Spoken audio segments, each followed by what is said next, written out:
right into flight. Falcon 9 has cleared the tower and is currently headed to space. In about 15 seconds here, we're coming up on max Q. This is where the vehicle will experience the highest amount of aerodynamic pressures.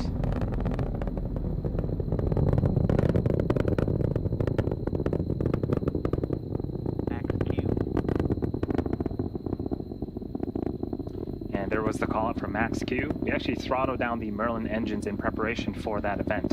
Coming up are 5 more events in rapid succession. Main engine cutoff, stage separation, first stage flip, second engine start 1, and then the boost back burn on this first stage will begin. Main engine cutoff, also known as MECO, is where all 9 M1D engines on the Falcon 9 first stage will shut down. This is followed by stage separation, or the separation of the first and second stages.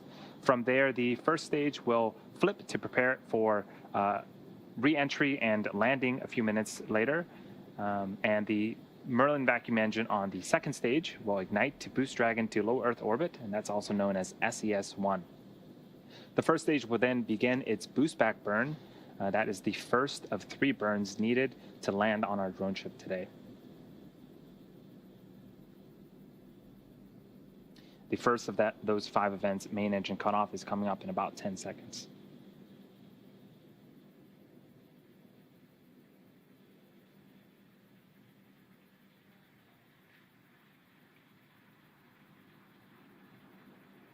Main engine cutoff. Stage separation confirmed.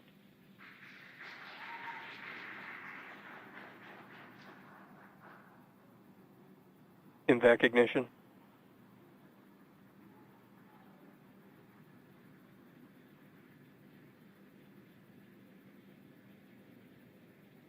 Stage 1 boost back burn startup. Okay, those were those 5 events. A lot happening on screen. Main engine cutoff, stage separation. The first stage performed a flip. Second stage on the right-hand side of your screen ignited its Merlin vacuum engine. And on the left-hand side of the screen, we're in the middle of that first stage boost back burn.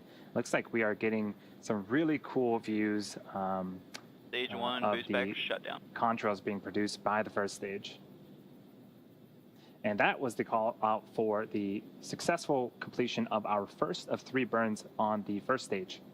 So if you're just joining us, you're watching a live webcast of the 23rd Commercial Resupply mission to the International Space Station for NASA. This is SpaceX's 21st mission this year, and this is the cargo configuration of our Dragon spacecraft. Acquisition of signal at Bermuda. You might be interested to know, in order to get into space, the rocket has to do more than just go up. It actually has to go sideways really, really fast. At liftoff, gravity is pulling straight down the rocket, and as we ascend, we tilt the engines. That turns the rockets horizontally. Now, we're still going up, but we're also heading horizontally away from the launch pad in what we call a gravity turn. The rocket typically needs to go about 7.5 kilometers per second, or 17,500 miles per hour horizontally, in order to avoid being pulled back down to Earth and get into orbit.